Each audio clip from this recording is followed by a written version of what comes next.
India Legal presents Courts Roundup.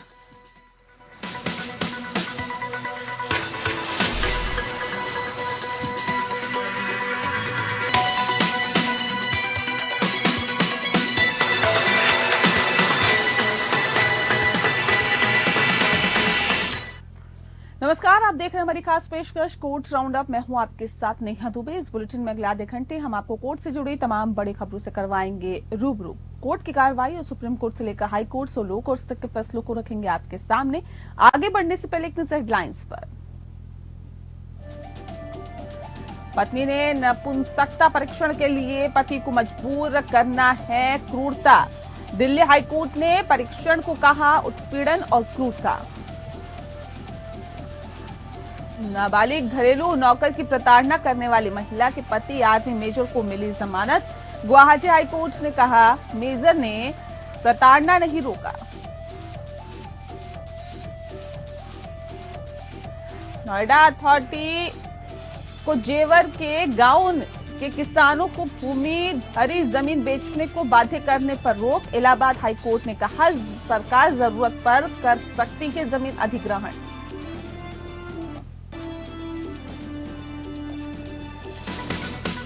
India Legal presents Courts Roundup.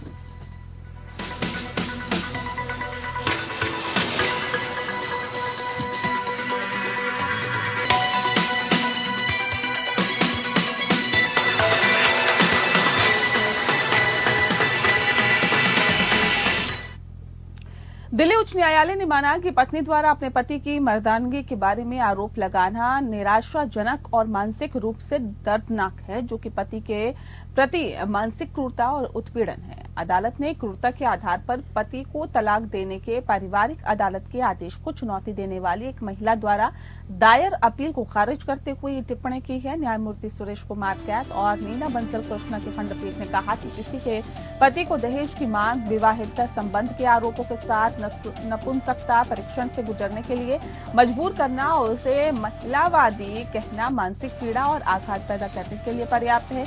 पीठ ने कहा कि पत्नी की स्वीकारोक्ति से पता चलता है कि पति को नपुंसकता परीक्षण से गुजरना पड़ा, जिसमें वह फिट पाया गया। स्पष्ट रूप से किसी व्यक्ति की मर्दानगी के बारे में इस तरह के दावे और आरोप न केवल अवसादग्रस्त है, बल्कि किसी भी व्यक्ति के लिए इसे स्वीकार करना मानसिक रूप से दर्दनाक भी है। पति ने निष्कर्ष निकाला कि लापरवाह, अपमानजनक और साथ ही साथ निराधार आरोप लगाना, जिसका सार्वजनिक रूप से जीवन साथी की छवि खराब करने का प्रभाव है, अत्यधिक क्रूरता का कार्य।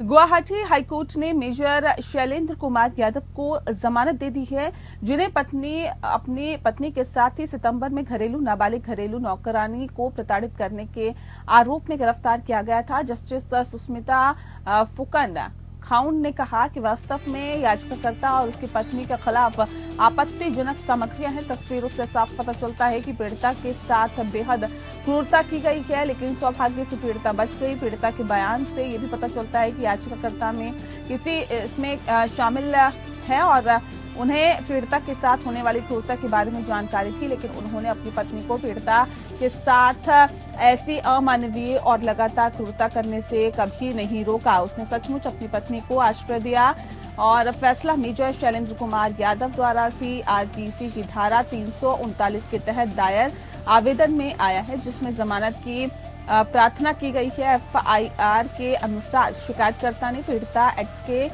देखभाल याचिकाकर्ता और उसकी पत्नी को सौंपी थी, और हालांकि मुझे देखभाल प्रदान करने के बजाय याचिकाकर्ता और उसकी पत्नी ने पीड़िता के साथ घरेलू सहायिका जैसा व्यवहार किया, जिससे उसके साथ लगातार और अमानवीय क्रूरता हुई है। पीड़िता को याचिकाकर्ता के शिशु की देखभाल करने के लिए मजबूर किया गया और मुख्य रूप से याचिकाकर्ता की पत्नी द्वारा कभी खुद याचिकाकर्ता की भागीदारी के साथ निर्दयी और निरंतर हमलों को सहन किया गया। FIR में आरोप लगाया गया है कि याचिकाकर्ता और उसकी पत्नी ने पीड़िता को गंभीर चोटें पहुंचाई है। इसके अतिरिक्त FIR में कहा गया कि याचिकाकर्ता की पत्नी ने जबरन पीड़िता की अश्लील तस्वीरें ली और उन्हें सोशल मीडिया पर अपलोड करने की धमकी दी है। याचिकाकर्ता ने तर्क दिया कि आईपीसी की धारा 374 के तहत जिम्मेदारी याचिकाकर्ता पर नहीं डाली जा सकती, क्योंकि शिकायतकर्ता ने खुद पीड़िता को उसे सौंप दिया था। याचिकाकर्ता के वकील ने इस बात पर भी जोर दिया कि याचिकाकर्ता 70 दिनों से हिरासत में है और विशेष रूप से उसका 3 साल का बच्चा है। वर्तमान में हृदय संबंधी दोष सहित गंभीर हृदय रोग से जूझ रहा है और याचिकाकर्ता की पत्नी के जेल में होने के कारण बच्चे की देखभाल के लिए कोई भी उपलब्ध नहीं है, जिसे तत्काल मेडिकल देखभाल की आवश्यकता है।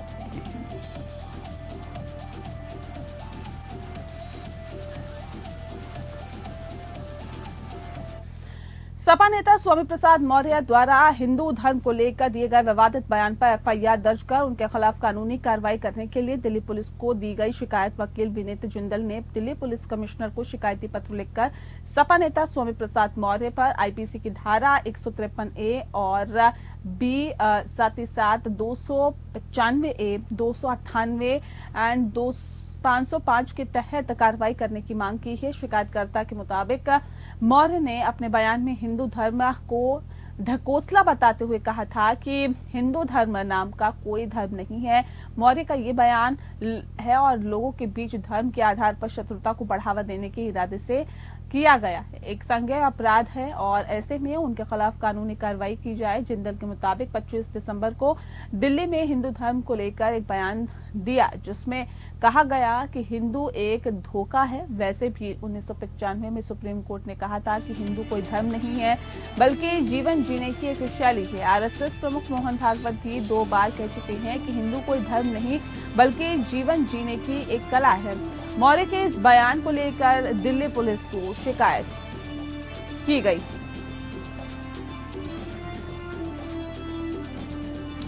दिल्ली पुलिस को इसको लेकर शिकायत की गई थी। सपा नेता स्वामी प्रसाद मौर्य की मुश्किलें फिलहाल आपको बता दें कि बढ़ती हुई दिखाई दे रही है और ऐसे में हिंदू धर्म को विवादित बयान उन्होंने दिया है। हिंदू धर्म को लेकर ये विवादित बयान दिया गया है। सपा नेता हैं स्वामी प्रसाद मौर्य। एफआईआर दर्ज कर उनके खिलाफ कानूनी कार्रवाई की मांग की गई है।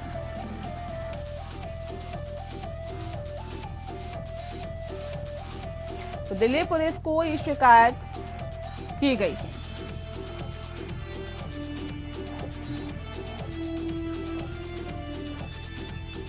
तो अपने बयानों को लेकर अक्सर सुर्खियों में रहने वाले सपा नेता स्वामी प्रसाद मौर्य, उन्होंने हिंदू धर्म को लेकर विवादित बयान दिया, जिसके बाद पूरा मामला सुप्रीम कोर्ट पहुंचा। एफआईआर दर्ज कर ली गई है और मामले में क्या स्वामी प्रसाद मौर्य की मुश्किलें बढ़ेगी या नहीं, है वाकई देखने वाली बात होगी, लेकिन दिल्ली पुलिस को शिकायत दी गई है।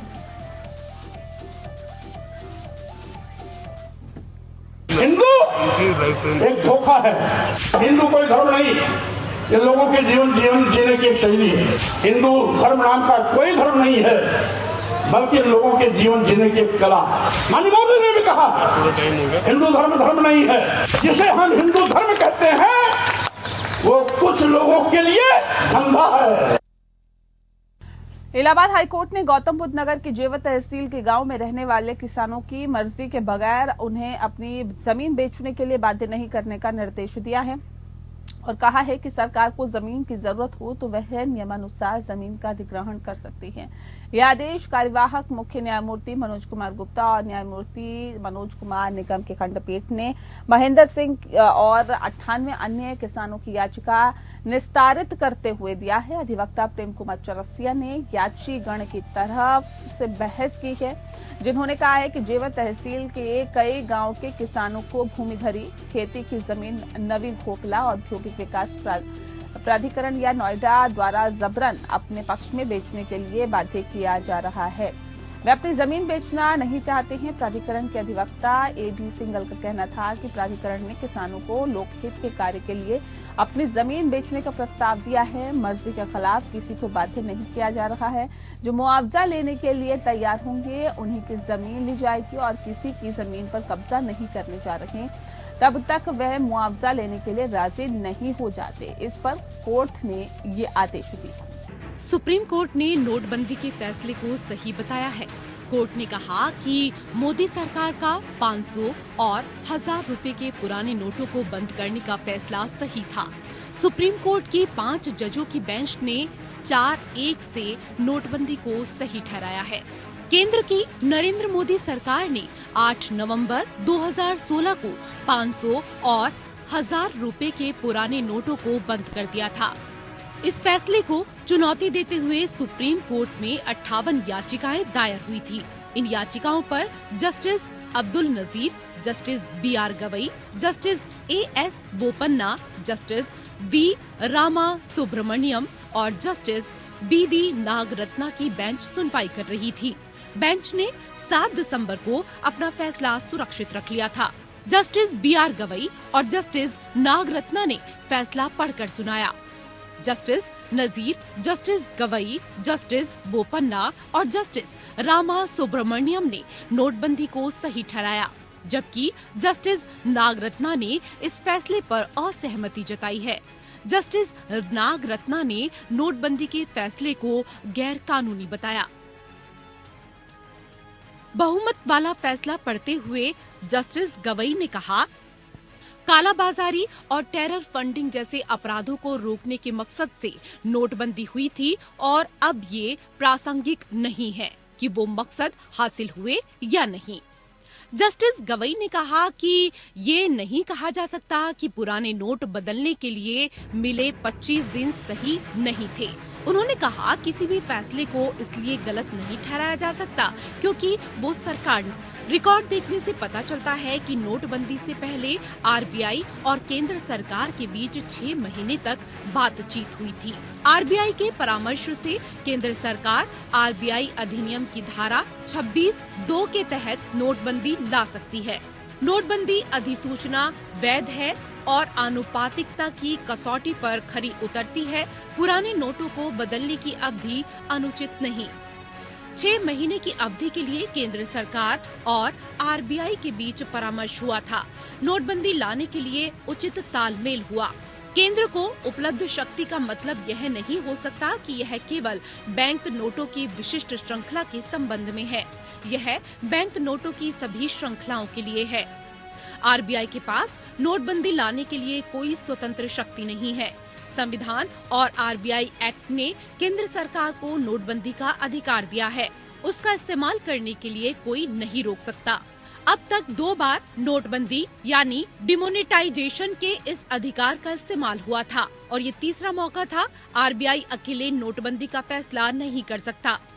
सुप्रीम कोर्ट की 5 जजों की पीठ में से केवल एक जज जस्टिस BV नागरत्ना ने नोटबंदी को गैर कानूनी कहा। जस्टिस नागरत्ना ने कहा कि केंद्र सरकार के कहने पर सभी सीरीज नोट को प्रचलन से बाहर करना काफी गंभीर विषय है। जस्टिस नागरत्ना ने कहा कि नोटबंदी का फैसला केंद्र सरकार की अधिसूचना के जरिए न होकर विधेयक के जरिए होना चाहिए था। ऐसे महत्वपूर्ण फैसलों को संसद के सामने रखना चाहिए था। जस्टिस नागरत्ना ने कहा कि RBI द्वारा दिए गए रिकॉर्ड से ये साफ होता है कि रिजर्व बैंक द्वारा स्वायत्त रूप से कोई फैसला नहीं लिया गया, बल्कि सब कुछ केंद्र सरकार की इच्छा के मुताबिक हुआ। नोटबंदी करने का फैसला सिर्फ 24 घंटे में ले लिया गया। जस्टिस नागरत्ना ने कहा कि RBI अधिनियम में केंद्र सरकार द्वारा विमुद्रीकरण को शुरुआत की परिकल्पना नहीं की गई है। जस्टिस नागरत्ना ने कहा कि धारा 26/2 के अनुसार नोटबंदी का प्रस्ताव RBI के केंद्रीय बोर्ड से आएगा। जस्टिस नागरत्ना ने आगे कहा कि अगर केंद्र सरकार द्वारा विमुद्रीकरण की पहल की जानी है तो ऐसी शक्ति लिस्ट 1 की एंट्री 36 से प्राप्त की जानी है, जो मुद्रा, सिक्का, कानूनी निविदा और विदेशी मुद्रा की बात करती है। सुनवाई के दौरान याचिकाकर्ताओं ने कहा था कि नोटबंदी के लिए सरकार ने जो प्रक्रिया अपनाई उसमें खामियां थी और उसे रद्द किया जाना चाहिए। ये सबसे खतरनाक फैसला था जिसने देश के कानून का मजाक बनाकर रख दिया था। सरकार तभी नोटबंदी कर सकती है जब आरबीआई के सेंट्रल बोर्ड की ओर से इसकी सिफारिश की जाए। सरकार ने अहम दस्तावेज भी नहीं दिखाए, जिसमें 7 नवंबर को आरबीआई और सरकार के बीच हुई बैठक और आरबीआई की बोर्ड मीटिंग से जुड़े दस्तावेज भी शामिल थे। सुनवाई के दौरान आरबीआई ने कहा था कि सुप्रीम कोर्ट ने आरबीआई ने कहा कि केंद्र को सिफारिश करने के लिए आरबीआई एक्ट के तहत प्रक्रिया का पालन किया गया था। आरबीआई के केंद्रीय बोर्ड की मीटिंग में निर्धारित कोरम का पालन किया गया था, जिसने केंद्र को नोटबंदी की सिफारिश करने का फैसला लिया था। आरबीआई ने ये भी कहा कि लोगों को मौका दिया था, लोग आसानी से अपने पैसे बदल सकें, इसके लिए व्यापक व्यवस्था बनाई गई थी। 8 नवंबर 2016 को प्रधानमंत्री नरेंद्र मोदी ने नोटबंदी का ऐलान किया था। इसके तहत 500 और 1000 रुपए के पुराने नोटों को चलने से बाहर कर दिया गया था। Bureau report.